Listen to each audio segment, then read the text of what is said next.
democracy is not just what happens on voting day, it's what happens every day in between. It's the institutions for holding our elected leaders to account in between elections. And the way in which we choose the leaders and the power dynamic that gives rise to between the leaders and the caucus is a classic example of where we've lost sight of that idea.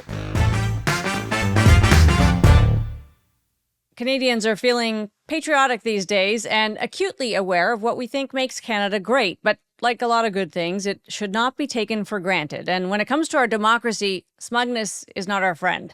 In fact, it's being suggested that not only are our democratic processes and structures under siege, but that we've fallen so far over time, we may have lost sight of what good even looks like. Andrew Coyne is one of Canada's best-known and highly regarded columnists and thinkers.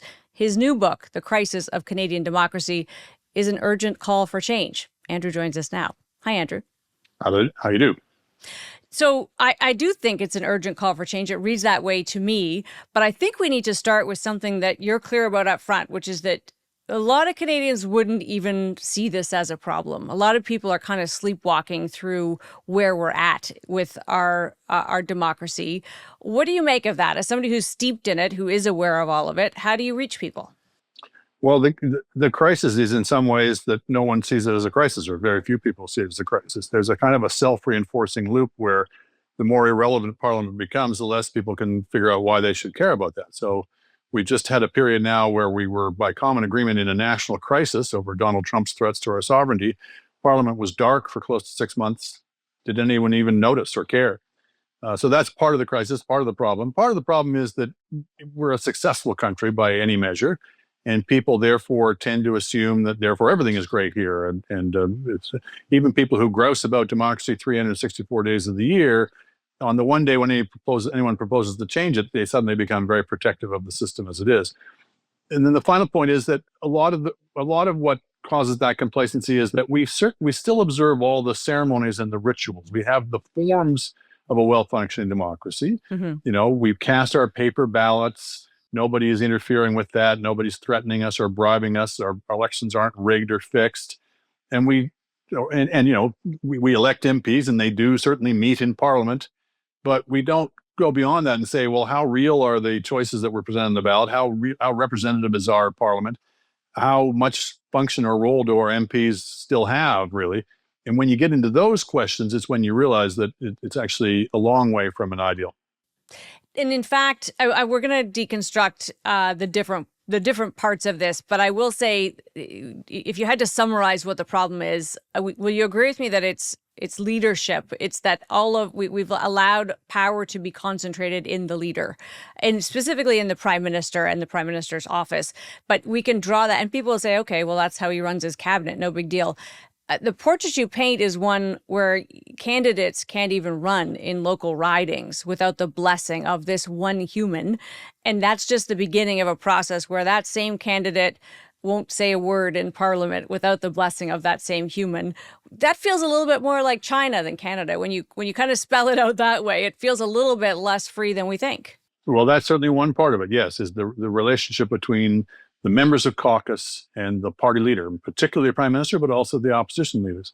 And we've allowed that to become completely unbalanced. As you mentioned, first of all, to be nominated as a candidate, we tend to think of it as being a process of competitive local races. You get elected by, the members of your local riding association. That only describes perhaps 1 in 5 nominations.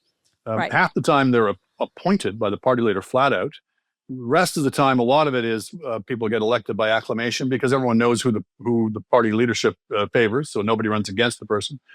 And even the ones that are contested, the organizers can put their fingers on the thumbs on the scales in one way or another. So there's that problem. Even if you do get elected and you're an incumbent MP and you've been an MP for many years, as you mentioned, if you want to run again, you've got to get the leadership basically to sign on to your nomination. Otherwise, you're not running again. And that's installed by law. Conversely, what we've taken away from going back a century is the classic Westminster model, which is that the party leader is elected by the caucus. That's his or her job, after all, mostly, is to lead that parliamentary delegation in Parliament. If you think Parliament matters, you're going to be quite attached to that idea. If you don't think Parliament matters that much, you're going to be much more lured into this idea that, isn't it more democratic if they're elected by the party membership at large, or as we've done it, not the party membership, but the party membership plus hundreds of thousands of new instant members signed up in the course of the campaign. That electoral college, so to speak, disappears the day that they elect the leader. And the leader from that point is basically accountable to nobody. So one of the themes of the book that I try to bring out is democracy is not just what happens on voting day, it's what happens every day in between. It's the institutions for holding our elected leaders to account in between elections. And the way in which we choose the leaders and the power dynamic that that gives rise to between the leaders and the caucus is a classic example of where we've lost sight of that idea. The trade-off, of course, is that we have a system where it is easy to make change, get things done. A strong leader with a loyal cabinet can actually make massive, 180-degree policy shifts in this country in a way that other countries might find harder. Is that a trade-off worth having, or is that just an example of when it works well, but it can actually be equally bad if it's used badly? Sure. Well, one of the problems is that firm mandate, those sweeping changes you bring in, can be undone by the next government, not because there's been any large shift in public sentiment, but just on the turn of a couple of seats, couple of swing votes, percentage points of swing votes. So you get what's called policy alerts. The classic example of that is in Ontario, we went from the David Peterson Liberals in the 1980s to the Bob Rae NDP in the early 90s to the Mike Harris Tories in the mid 90s. Now, did opinions shift in that way in Ontario? Did Ontarians decide they wanted to go through these series of radical experiments? Or did the swing vote and the accidents of split votes that come from first past the post produce these sort of phony policy lurches that don't respond to anybody's actual needs, where parties consistently overread their mandate? They get fooled by their own rhetoric and their own system into thinking, our vote went from 35% to 37%. Therefore, we have a sweeping mandate to make huge changes. So no, I don't think that's a good way to make progress as a country. I think it's better that you actually earn your mandate, earn your right to make changes over time, take people with you, bring people into your confidence, build genuine consensus, get an actual majority, not a trick majority. And that's right. What first past the post does. It's a series of trick majorities, and it's not even delivering those anymore. But even when it was, Let's drill into this, because this is actually, it has a direct connection to, what we think a member of parliament should be doing. Should they be representing their party? Should they be representing their riding? There's that kind of long debate about what the role in parliament is. But you note in the book that we have what we call swing ridings, that there are a handful of ridings across the country that can determine the outcome of an election. Now, Andrew, Canadians know there's a debate around first past the post because it's been going on as long as we've been alive. I mean, this has been a long-standing kind of, but most Canadians are either bored by it or blasé about it, apathetic. I can't quite figure out why people don't care more about it. They don't seem to. But you spell out why it actually undermines and it creates things like Western separatism and Quebec alienation and all of the problems that we see. Just lay it out. What is wrong with first past the post? Why should we care more? Why should people get more exercise about this? And first of all, I think attitudes are changing. I think it is mattering more. When Justin Trudeau went back on his promise of electoral reform, you can trace his decline in the polls from that point. That was where people, because and the reason they put it in the election platform in the first place was, it wasn't trivial. It was to signal this was a different type of party. We're not going to be like those old cynical Pauls. We're new. And they just turned out to be just as cynical as the people they replaced. So I do think public opinion is changing, public engagement and understanding of this issue is changing, because we are, as you mentioned, we've been debating it for a long time. But yeah, it starts with this. When you talk about proportional representation as an alternative to the current system, I think a lot of people think, that means there's some sort of meeting in a back room somewhere where they reapportion the vote somehow to create this proportionality, and people get understandably nervous about it. So what I try to do is start people off with, no, the disproportion in first past the post is at the riding level. So don't get hoodwinked by the mass. Just look at each riding. Mm-hmm. We have what's called a single member plurality. First past the post is the colloquial name. The more accurate name is single member plurality, or if you really want the accurate name, winner take all. So if you get whatever it is, 30%, 33% of the vote in a riding, depending on how many candidates are running, there's just the one MP that we elect each riding, and you get all the representation. Now, I know, the MP represents every person in the riding it's a matter of law and everything, but if you want your views represented in Parliament, if you didn't vote with the slice of the electorate that voted for the winning quote unquote candidate, you're out of luck. Well, that describes 60, 70% of the voters in each riding. And if you aggregate it across all the ridings, it means, first of all, it means we're not electing majority governments, really. We're electing institutionalized minority governments that parade as majority governments because of the tricks of the counting system. So you get these false majorities is the first point. The second point is, if the only candidate that gets in each riding is the one with the most votes, then the party that can clump its vote geographically is going to do a lot better than the parties whose vote is spread evenly. And the classic example of that was the 93 election, where the Conservatives, the Reform, and the Bloc Québécois each got in the neighborhood of 16% of the vote. But the Bloc and the Reform Party, because their vote was concentrated, got 50 plus seats. The Conservatives, because their vote was nationwide, got 2 seats. So this makes no sense from any standpoint. Further developed from that is, what it means is, if there's this vast disproportion between the number of seats you elect and the number of voters you get, it means that some votes are worth more than others. If you do the math, for example, in a typical election, it takes something like 30,000 votes to elect each Liberal MP. It takes 40 or 50,000 votes to elect each Conservative. It takes 70,000 votes to elect an NDP. And if you're a voter for the Green Party, sometimes they've had like close to 1 million votes and 1 MP. So, Right. It takes many more votes to elect MPs from some parties than from others. That just completely violates the principle of one person, one vote, all votes are equal. And then finally, as you mentioned, or one of the other things, there's so many other things, but is in a country like Canada, where we're spread out like a horizontal Chile, where there's these real enough divisions that exist within the country. The first past post takes those divisions and exacerbates them, makes them far worse, because of this tendency to reward regional agglomeration. So the Liberals, for example, in the most recent election, there was a big to-do because they'd been, quote unquote, shut out of Alberta again. And wasn't this giving rise to Alberta separatism, et cetera, et cetera. Liberals got 30% of the vote in Alberta. That's the best they've done since 1968. They did really well this year, comparatively. Yeah. They still got only 2 seats.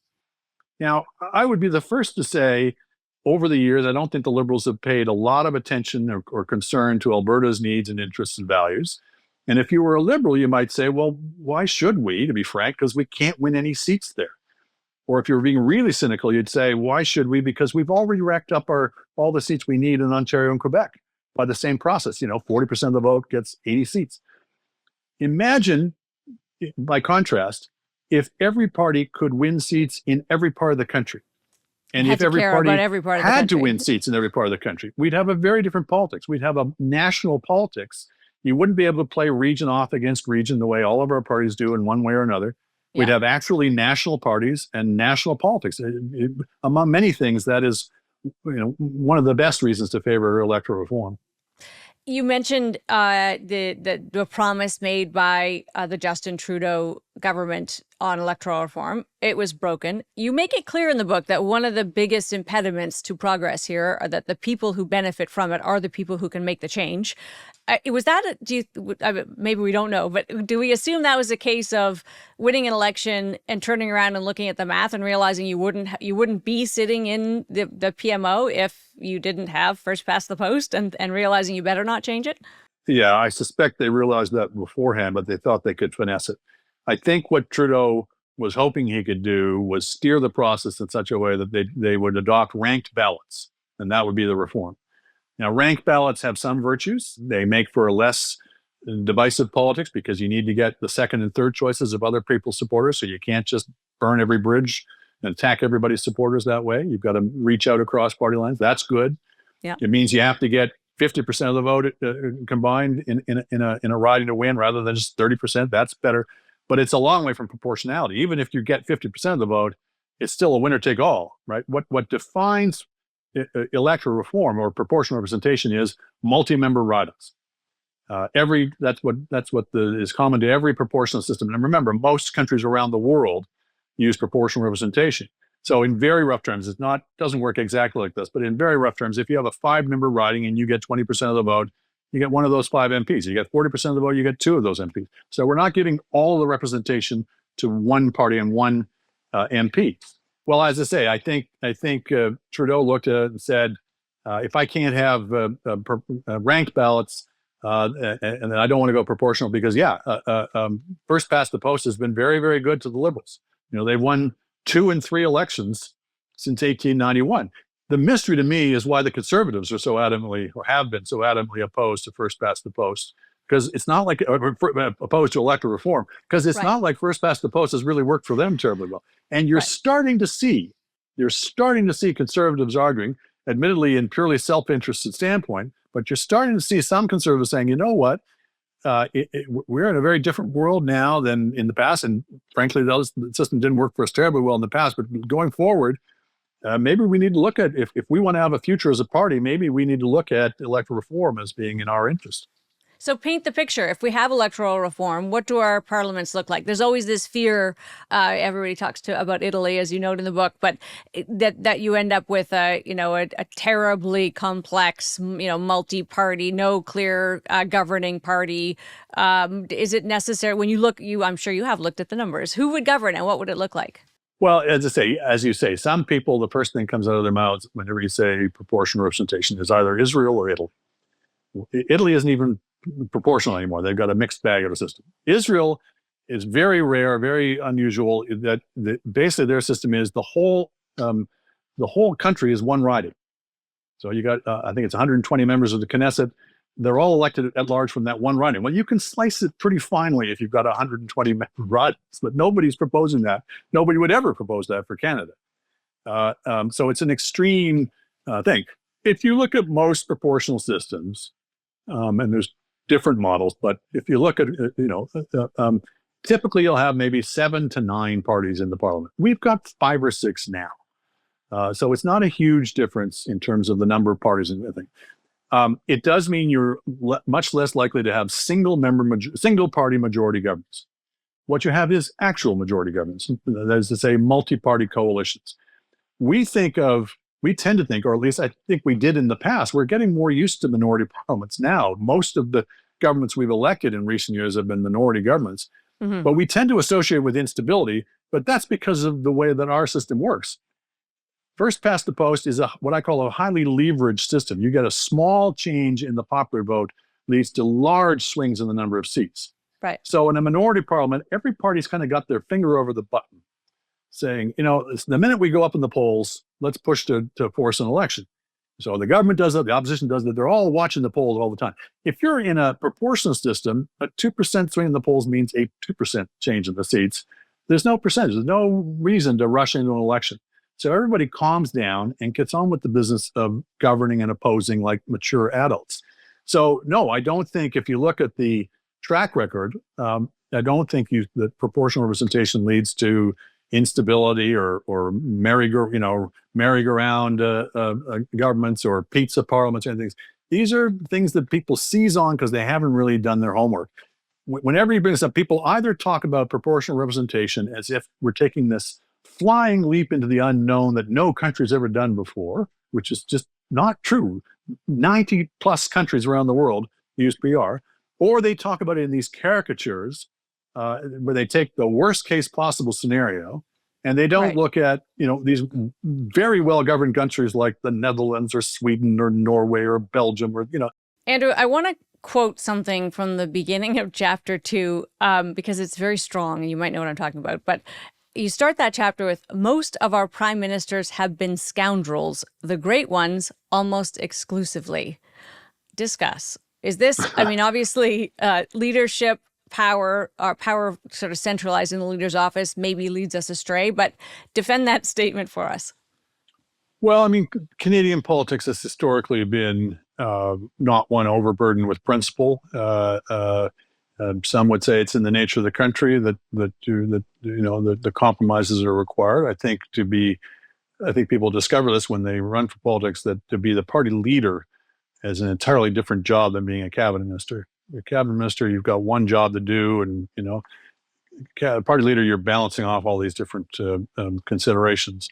So there's a certain amount of slipperiness, shall we say, that's been required of the job. But it's very easy for that to slip into something worse than just political expediency. once you get in the habit of cutting those corners, I would argue that it's not that far a leap when you start making leaps in terms of abuse of power, and then ultimately to things that involve even personal corruption. So without getting into naming any particular individuals, we've had a series of prime ministers who've gone through fairly substantial scandals in recent times, none of whom seem to pay much price for it. They lost a few points in the polls. There was controversy, but when you look around the world, we see prime ministers and presidents being driven from office. We see them being, in some cases, prosecuted. It's very hard to imagine that in Canada.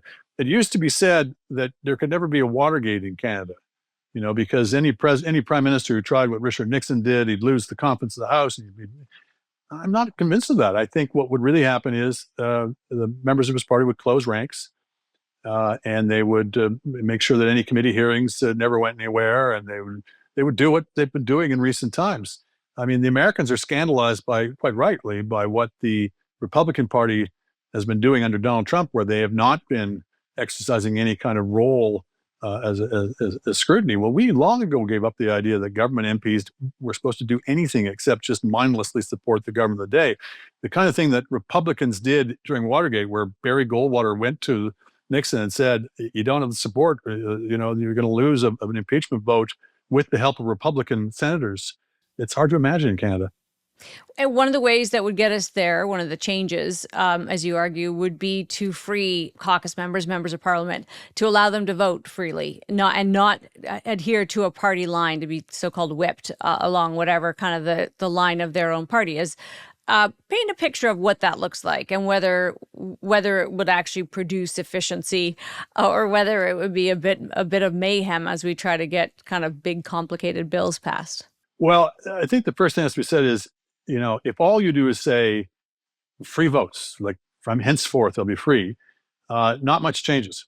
In fact, we've seen prime ministers come into power promising this, and to some extent enacting it. But it's not just that there's a whip online; it's that there's all sorts of incentives for compliance and penalties for non-compliance that induces MPs to vote the party line. So beginning with before they're even elected, there's a certain amount of self-selection involved. If you run for parliament today knowing everything that we all know about the role of MPs and how diminished it is, you've kind of bought in to begin with. You've signed up for your own servitude to a great extent. Now, maybe you still have a rebellious streak and you think you're going to change the system. Well, okay, you probably won't get nominated in that case. Or if you do, it'll get beaten out of you once you're in there, because you'll find that not only do the penalties and rewards come from on high in terms of, would you like to be on a committee? Would you like to be a critic? Would you like to have any role, whatever, except sitting in row 49? But also your fellow MPs, your fellow caucus members. Now, maybe you're a person of high principle and you're willing to sacrifice your own career prospects for a question of principle. But your fellow MPs are going to be a little resentful if you're also sacrificing their careers. And you're likely to run into people saying, "You and your precious conscience." And we saw this, when Jody Wilson-Raybould did the right thing in the SNC-Lavalin affair and blew the whistle on Justin Trudeau's attempts to interfere in a criminal prosecution. Not only did she lose her cabinet seat, and then Jane Philpott, as a gesture of solidarity, resigned her cabinet post, but it wasn't enough for them to be out of cabinet. Trudeau kicked them out of caucus. And their fellow caucus members, who you would have thought might in some world be rallying around their fellow MPs against the powers that be, stood and applauded. So, if all you do is just say free votes, it doesn't seem to change anything. You got to change the set of relationships between the party leader and the caucus. But yeah, there's nothing wrong with that as an idea. I mean, also, obviously, some votes are so integral to the whole conduct of a government that they cannot be otherwise than competence votes. A budget is, you can't pretend to support a government and not support its budget, or, the throne speech, these kind of traditional things. What's happened, though, however, in Canada is we've made virtually every vote a confidence vote historically, right? Which is ridiculous. It's not necessary. It's not the way it works in other parliamentary democracies. And just as a matter of principle, you said, what would it look like? Well, part of this we have to kind of adjust our way of thinking about what does it mean to be a member of a party. Absolutely, you're part of a party if you broadly support that party's philosophical inclinations, and yeah, you run under a party platform. But if first of all, if there's things that aren't in the platform, I think that in good conscience, a member of parliament should be able to say, well, I don't support this. I don't think it's right. And even if it isn't the platform, what's so wrong about a candidate running for office saying, broadly speaking, I support the platform. I make exception for this, and this provision. What's wrong? Why do they have to buy the entire package? I mean, what world does that actually apply? It doesn't conform to any reality that most of us face. You in fact go you drill down into kind of the committee level and how this sort of groupthink or sort of just the performative nature of parliament spills over. I think you argue in the book that that committees used to play a more important role than they do today, that they're less relevant to kind of the shaping of the outcome of a bill or what happens in parliament. How do we fix that? I mean, one point you do make, which I think is really interesting, is that that everybody is supposed to be everywhere all the time, and actually a little bit more selectivity about when cabinet ministers should show up and why might help a lot to focus the minds. But how do we improve? Because for a lot of Canadians, they would say, yeah, okay, we're going to be cynical about politics and politicians, but the real work of parliament should still be robust. Can we fix that without fixing the whole? Yeah, well, and the sad thing is committees are often held up as the sort of jewel in the crown that, say what you will about the rest of Parliament, the committee. Well, if you actually look at what happens in a lot of the committees, it's not terribly enlightening. Yeah, there are examples. There were more in the past, as you say, and I'll just stop and put parentheses around that. One of the things I try to emphasize in the book throughout is we have to get over these kind of lazy shrugs where we say it's always been this way, or it's the same way in other countries. What I've tried to do in the book is to say, no, it's gotten worse on a lot of measures than it was in the past, and it's worse here than in other countries, and even in committees. So yeah, one of the key posts in the committee, of course, is the committee chairperson. They, just decide the agenda, et cetera. Ostensibly, those are elected by the members of the committee, but who's kidding who? Everyone knows which person who's standing for the office is the selection of the party hierarchy. It's not a secret ballot. So lo and behold, it's always the person that the leadership wants in the post. So a very simple reform would be change the way we choose committee chairpersons to have them elected on a secret ballot from a roster of the whole committee, from the whole committee membership. So there's no jiggery pokery with who gets nominated. That would be a small thing. Having fewer committees so that they're not, as you say, so people aren't divided in so many ways to Sunday, that I think would help. I think it would really help if we stopped these massive omnibus bills. The point of a committee is supposed to be that committee members develop specialized expertise in a particular field that makes them better able. They have more time because they've divided up the agenda. They have more time and more expertise to examine bills in close scrutiny than ordinary, MPs in the whole House. Well, that completely falls to the ground when you're putting together dozens of bills of radically different purpose under one piece of legislation, 800 pages long. This is not unusual. This is common now in Canada. Again, as in no other parliamentary democracy. Well, yes, right. Parliamentary, maybe. Yeah. It happens in the States, but it does not happen in Britain. It does not happen in Australia or New Zealand. Yep. And it just makes a mockery of the committee system. So, not allowing the parliamentary secretaries to be on committees who are basically there to be watchdogs to make sure that nobody gets out of line. The institutions of control of MPs are so vast and pervasive. One of the things Alex Marland, the political scientist, emphasizes is it's not even about voting discipline anymore. Although voting discipline has been carried to just absurd lengths in Canada. Samara Center studies show that 99.6% of the time MPs vote with their party. Again, no parliamentary democracy comes close. But it's even more so, it's message discipline. It's this thing of every public utterance you make, not just in Parliament, as closely as Parliament is controlled. So if you want to make a member's statement, if you want to ask a question in question period, if you want to participate in debates, you're only doing so as and when the party leadership allows you to, and that means you got to toe the line with what they tell you to say. But it's not even that. It's every speech you make at a Rotary luncheon, every social media post, it all has to be vetted. If it's not written for you, they're required not just to toe the line in terms of the general approach, but the absolute buzzwords and code words and slogans. It's just been taken to, again, an absurd extreme that there's no necessity for whatever. You do make the case pretty clearly that, and as you've said here, that the answer to this shouldn't be, well, it's been that way, so this is our system. It does feel, though, and you've been covering Canadian politics and our government for decades.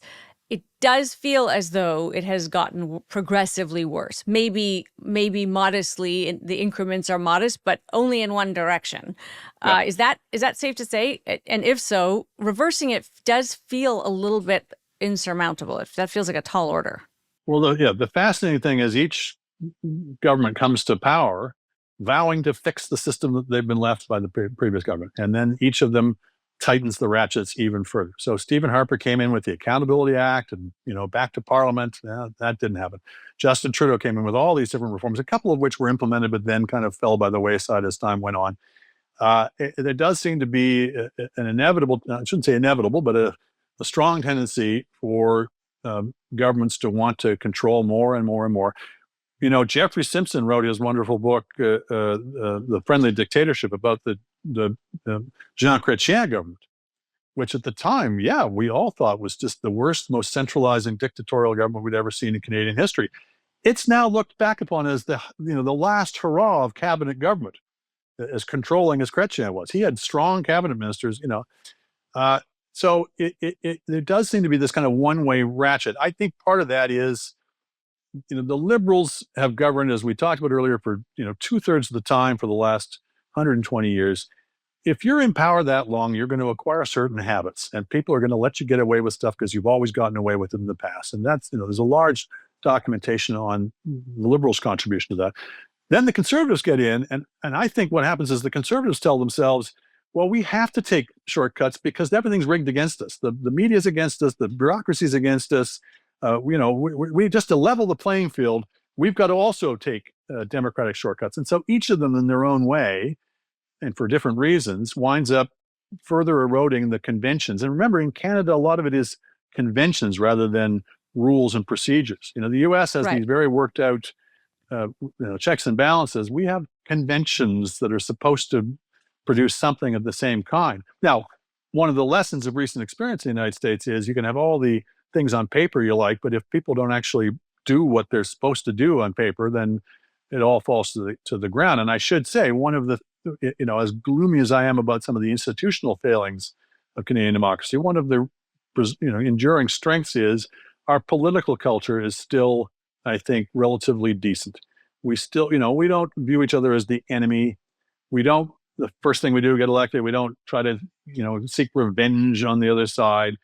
We still, I think, defer to some extent to authorities, people who know more about the subject than we do. Some of these things that have really fallen by the boards in the United States, I don't think have hit us as hard yet. But it's going to be a lot of work to preserve bulwarks against that. And institutions can help that. If you have institutions that connect people more closely to their parliament and to their MP, so they see them as being their MP and their parliament, and not, as so many Canadians see our parliament, as Ottawa, that far off place they send MPs to and they never hear from them again, then that, I think, can help knit together and preserve that political culture of, whatever our differences, we're all in this together. So this is an important point because one of the reasons Canadians feel smug and patriotic in a most un-Canadian way these days is because of the comparison to what's happening in the United States. I've heard people argue, constitutional experts argue, that the U.S. system is far more robust than ours in protecting against abuse. And yet we can see what happens when somebody who really wants to abuse can do it. You can do it if you're willing to just kind of flagrantly violate, laws and rules. And if it's true that our system is actually just kind of systemically weaker but we've been lucky enough to have not as bad people. That's right. Doesn't that mean we run the risk of, I hate to invoke Trump in a debate, but we run the risk of That's a right. bad person really abusing our system? Yeah, our system is run on what's called the decent chaps idea. That as long as decent chaps are running things, and by decent chaps I mean people who will preserve the conventions, who will follow the conventions, and so much of our system is built on that, Mm-hmm. then it will turn over pretty well.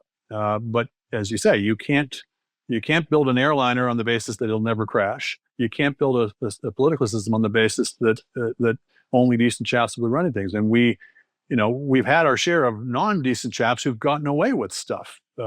Hasn't been cataclysmic, but it's been stuff that they shouldn't have got away with.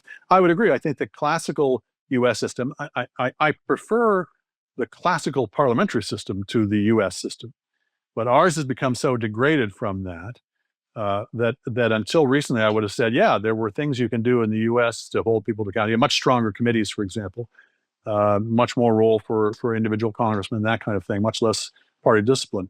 But of late, there's just been such a collapse of democratic culture, such a collapse of people just being willing to say the sky is blue and not orange.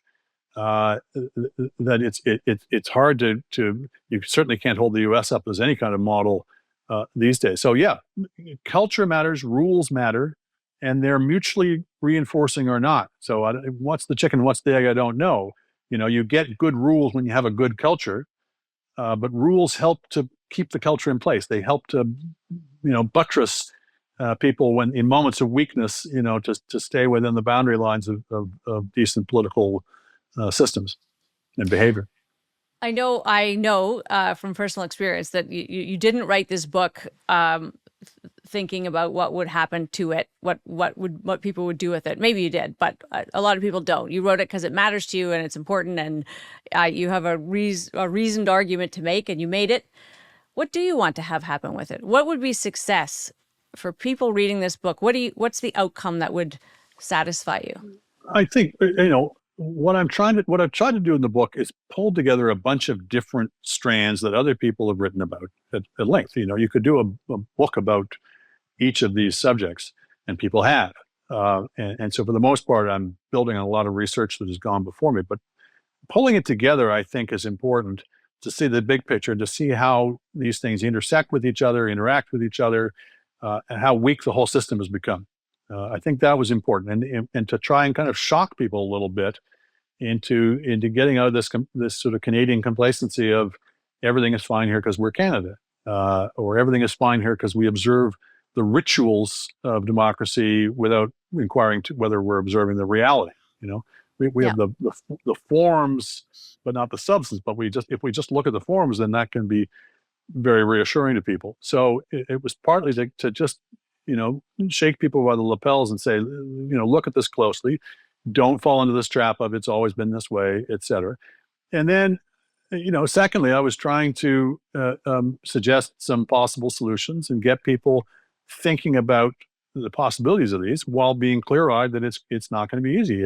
We're in this catch-22 where any change that would actually fix things would have to be approved by the people who are benefiting from the system as it is now. But you have to get the ball started somewhere, I think is what I would say. A lot of these vicious circles that we're caught in now can just as easily turn into virtuous circles. So yeah, Parliament's irrelevant, so therefore we can't imagine why we should care about Parliament. But supposing MPs start to matter more, and one starting point has been this bill that was sponsored by Michael Chong, the Conservative MP, very reformist-minded MP, which he miraculously managed to get through Parliament, albeit in much watered-down form, because all the party leaders put out the word that you were not to support this in its original form. But I think they were too embarrassed to kill it outright. So it got through, and one of the provisions that in watered-down form said was, we're going to give back to caucus some of the powers that have been arrogated to the leadership if the caucuses of each party vote to assume those powers. So they have to meet after every election and hold a vote on whether they're going to arm themselves with these powers. And mostly they've chosen not to, because they're not secret ballots, unfortunately. So the party leaders have told them not to do so. But for one reason or another, the Conservatives broke through. And the Conservatives have voted previously to arm themselves with several of the different powers, but the most particular and potent one is the one they most recently acquired, which is the power to decommission the party leader. And lo and behold, the first thing they did after that was they fired Aaron O'Toole as their leader, who was a perfectly decent man, but he'd gotten offside with the caucus, and it was an important point of accountability that he had to go. Well, I can tell you that that's going to make every subsequent conservative leader look over their shoulder. And lo and behold, the conservatives voted again to arm themselves with this power vis-a-vis Pierre Poilievre. And it even started the liberals to think about this. They didn't ultimately do so, but a lot of liberals were pushing for this in view of what they just went through, where 2 years ago it was clear that Justin Trudeau had to go, but they had no mechanism to remove him. And I think it's only a matter of time before the Liberals also vote to assume this power. So let's just assume the best and suppose MPs do this. Well, I think if an MP, once they've armed with that power and they look around, they go, okay, I'm not just a complete nobody. I'm not just somebody for the leadership to order around. I can fight back. I can remove the leader if I get enough of my caucus colleagues to vote with me. You know what? I think I'd like to also to ask my own questions in Parliament. Thank you very much. And I think I'd like to be able to make my own members' statements. And so maybe, this is optimistic, but maybe if you get the ball rolling and you get MPs seeing themselves in a different light, that's as important as anything else. It's important that we look at them in a different light, but it's really important to get MPs themselves looking at themselves as something other than the boss's employees. Then I think other things start to become possible, and maybe these vicious circles can turn into virtuous circles. Well, let's finish on that. What you've heard from many of whom you know, you've been covering them a long time. MPs, in the book, you say if MPs are nobodies, cabinet ministers are just nobodies with a car and driver, which I thought was very funny. What are you hearing from elected officials about your book? Oh, I won't say I've heard a great deal, but I haven't heard anybody, either elected officials or people working behind the scenes. I haven't heard anybody say I've got it wrong. I haven't. My worry was, they're going to say, you didn't understand this or that. I haven't seen much dispute about that, frankly. I think it's mostly been, what are we going to do? The Right. system is what it is, et cetera. So I've been pleased with that. I do think there's a discussion happening. I'm not saying my book is the genesis of it, but if the book does anything, I hope it will help crystallize in people's minds what they already know. Right? If you ask people about each of these things, I think a lot of people would say, my MP really doesn't have a lot the ability to speak for my riding, or the prime minister's got too much power, and I don't even know who's in the cabinet. But I don't think people have put it all together, because when you start putting it all together, then you have to actually do something about it. You have to confront it, and you have to confront our self-image as one of the world's great democracies, and all these things that are difficult for us to do. So if I can just help people to kind of realize what they already know, if you will, then that'll be, I'll feel good about that. We will definitely do that. Andrew, thank you so much for being with us. We appreciate your time. My pleasure. We've been speaking with Andrew Coyne. Before you go, here are 3 things we think are worth noting about democracy in Canada. In case you wanted the raw data, Canada slipped again in the Economist Democracy Index to 14th last year, to be exact. It's worth noting The Economist is generally pessimistic about democracy globally. Also of note, of the top 5 democracies in the world, all use proportional representation to elect their governments. And here's one that won't shock. An online survey of English Canadians found 30% of us have no trust in democracy. Almost 50% don't feel represented by their government. The problem with this kind of sentiment is that rather than motivating voters, it can create apathy and actually weaken democratic institutions while also opening the door to polarizing movements. But there is one in the plus column for Canada. Our system of campaign finance is criticized, but the maximum amount any one person or entity can donate is $3,450. Now, that's a lot more than the average spend of $75, but how much influence does it really buy? Too much, according to democracy hardliners, but compare that to the U.S. system where loopholes allow hundreds of millions to be funded to candidates, and we're calling this one a victory for Canada's system. Let's take our wins here when we can. That's WONK for this week. Thanks for being with us.